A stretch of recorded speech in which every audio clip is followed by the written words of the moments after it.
In the late 19th century, thousands of Japanese immigrants from a feudal island arrived on these shores to help clear the forest, harvest the seas, and develop the wealth of a young country. What they met was white hostility. In 1895, British Columbia denied Asian people and First Nations people the rights of citizenship.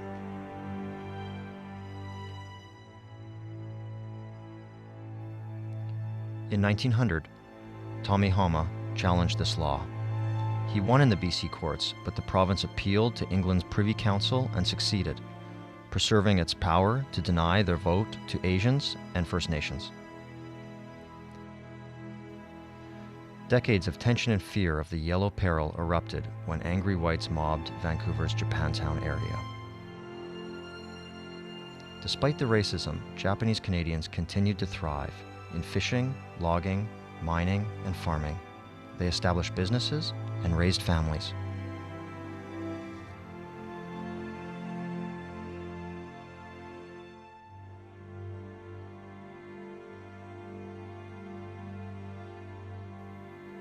Canada declared war on Japan after the December 7, 1941 bombing of Pearl Harbor.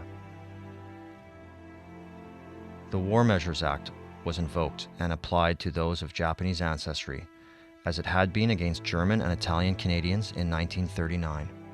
However, by comparison, German and Italian Canadians were largely unaffected.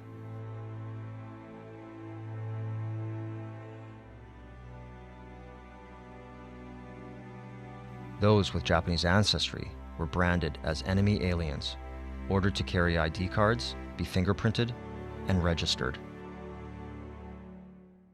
BC wanted more. All levels of BC governments conspired to expel Japanese Canadians and expropriate their property from the protected area 100 miles inland from the coast.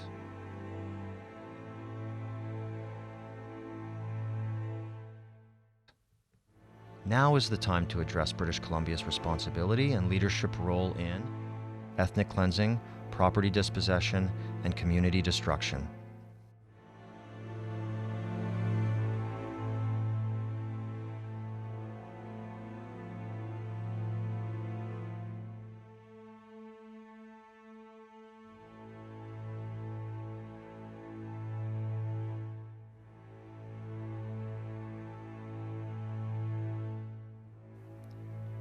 Some powerful forces spoke against the removal.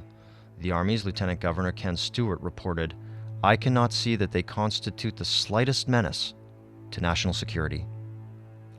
RCMP Assistant Commissioner Frederick Meade agreed, "No fear of sabotage need be expected from the Japanese in Canada." The Prime Minister's Executive Assistant, Jack Pickersgill, confirmed, "I don't think that there was a member of cabinet who honestly believed that the Japanese were dangerous. It was a British Columbia problem." Initially, Ottawa resisted taking more extreme measures. Despite no evidence of a security risk, BC politicians began a concerted campaign to cleanse the province of Japanese Canadians.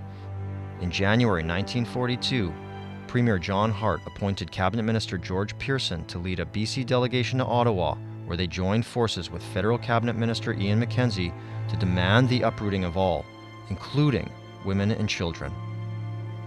Responsible politicians were BC Federal MP Robert Mayhew, along with Ministers Royal Maitland and Harry Perry, CCF leader Harold Winch, and MLA Alan Neal.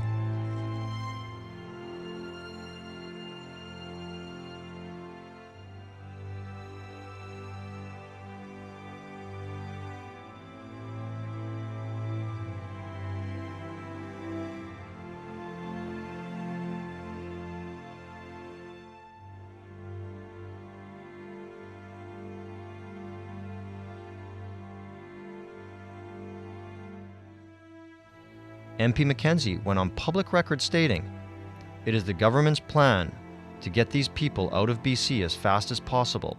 It is my personal intention, as long as I remain in public life, to see they never come back here." In the end, Ottawa conceded to BC's demands. on February 24, 1942, by ordering all persons of the Japanese race are to leave the protected area. The order was executed quickly. The BC Security Commission, a federal agency, directed the uprooting, dispersal, and incarceration. It involved BC Representative John Shiras and MLAs Maitland, Pearson, and Winch.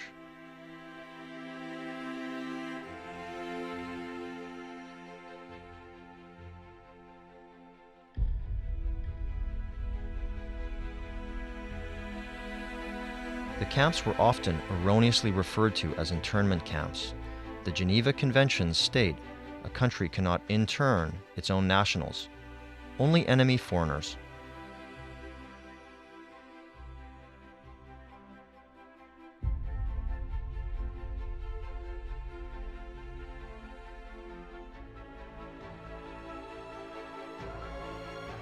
BC refused to pay for children's education, a provincial obligation. The camps relied largely on religious groups and their own resources. More than 2,600 men in 24 labor camps along the Trans-Canada built roads in the interior. The last camp closed in March 1946.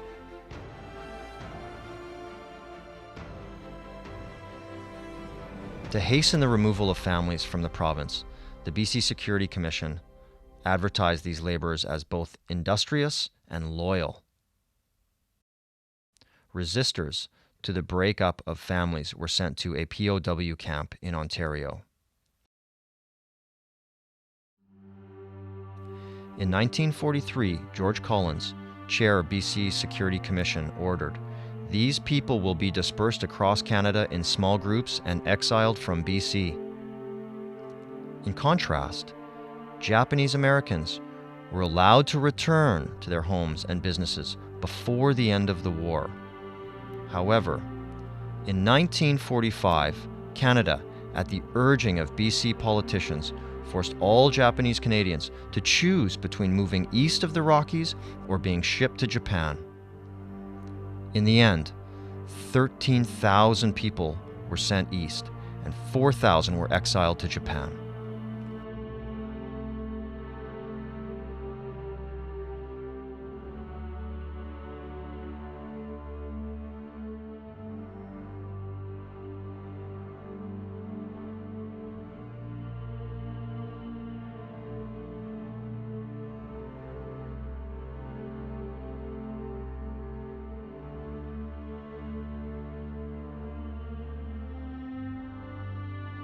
The BC government and the City of Vancouver colluded with the custodian of enemy property in the dispossession.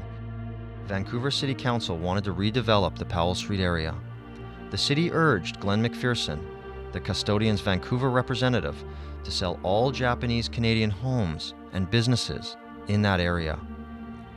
McPherson collaborated with the BC's Municipal Affairs Minister, Edward Bridgman, to obtain municipal property assessment records. Then, McPherson met with Vancouver officials to discuss their interest in acquiring properties.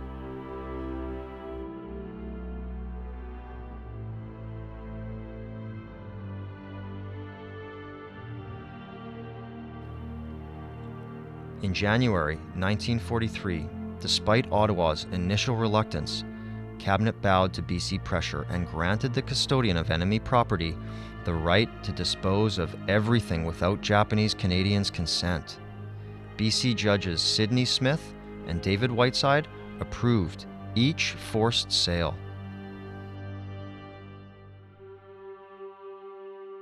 The proceeds from the sales paid for the incarceration, contrary to the Geneva Conventions. In the US, there was no seizure or sale of property.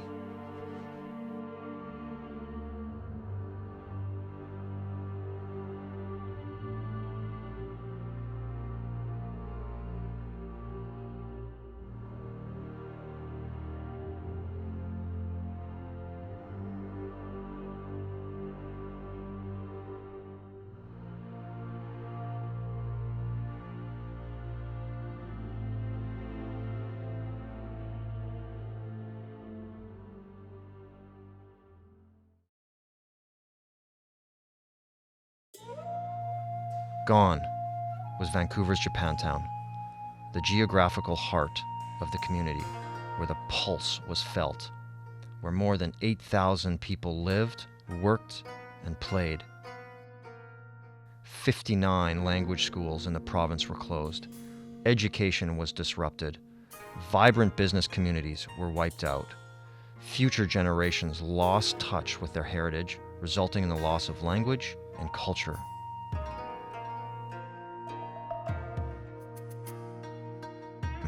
Prime Minister Mackenzie King declared in 1944, "It is a fact that no person of the Japanese race born in Canada has been charged with any act of sabotage or disloyalty during the years of the war."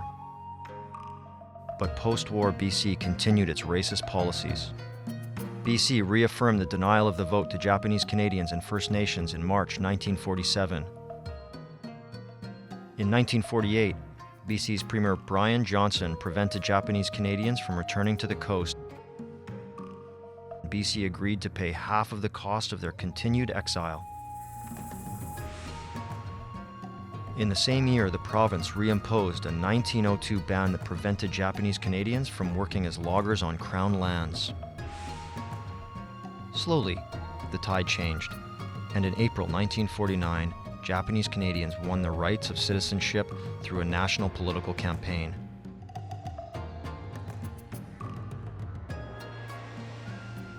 Almost 40 years later, honor was restored with the signing of the redress settlement with the federal government. The terms included $21,000 to each survivor, $12 million to a community fund, and $24 million for a race relations foundation.